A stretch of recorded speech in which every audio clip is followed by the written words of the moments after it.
Hi, this is Matt from Arctic Monkeys, and this is Brianstorm.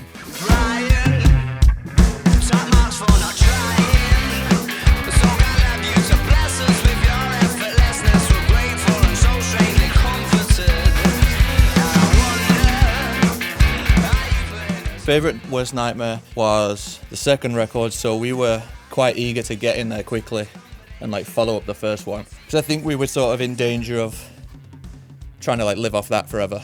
And like we could have kept touring that first record. I don't know, there's just obviously a lot of like hype around it, especially in England. For us, we'd already like lived with it for a while, so we were like eager to move on from it. So I think it was natural, the shift over time, that we sort of like moved more towards the sound of this album.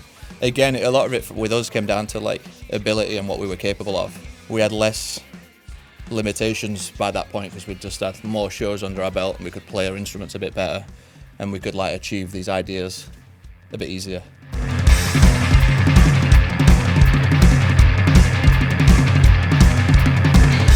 I remember exactly where I was when I came up with like the main like tom part of this beat. We were playing Blackpool Empress Ballroom, which is like a legendary venue. I remember in the soundcheck just messing about with this thing, but like a lot slower. Al, our singer, was like, "Oh, you think you could like play that a bit faster?" And like kept going faster and faster and faster. And he had this riff pretty much straight away that kind of went with it.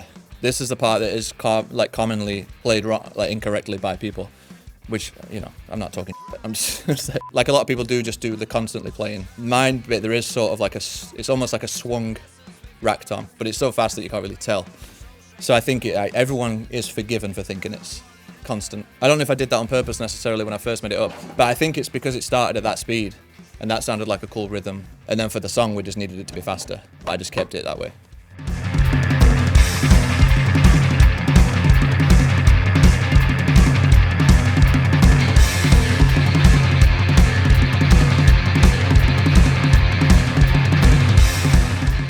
We'd like written it and practiced it for a while and figured out which parts were going to be which, because we were like, it can't be that all the way through, that's like nuts. But to keep the energy up, we wanted to do this like 16 groove thing.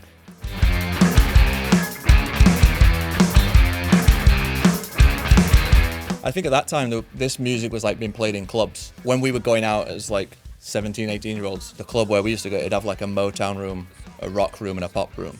But like the rock, if it was like new, modern rock, I feel like a lot of the indie was like 16th hi-hats and like disco. And like Franz Ferdinand and stuff did a lot of that, where it's like, oh, this is like indie music you can dance to.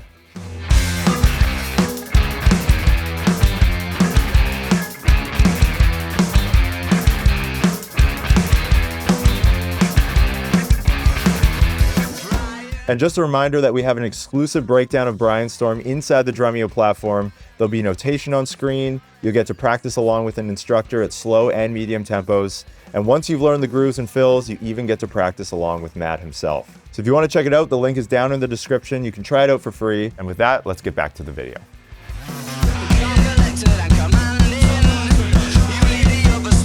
Again, it's like an opportunity to like break it up a bit. It turned out to be a part where I get like a minuscule rest as well, because in live I'll end up, if I'm like really done, and I'll just like do that with one hand and I can like give this one a rest.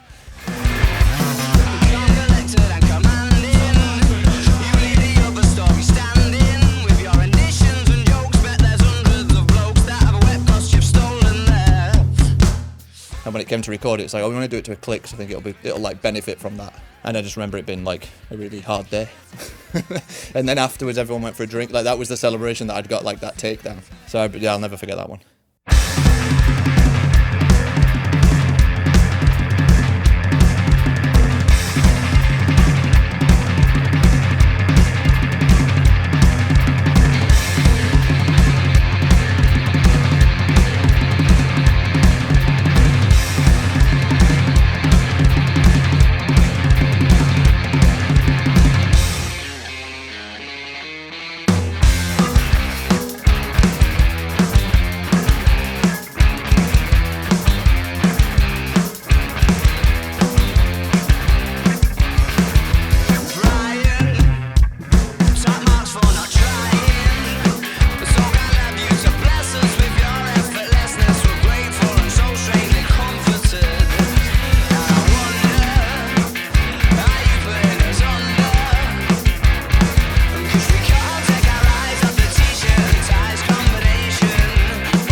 to kick you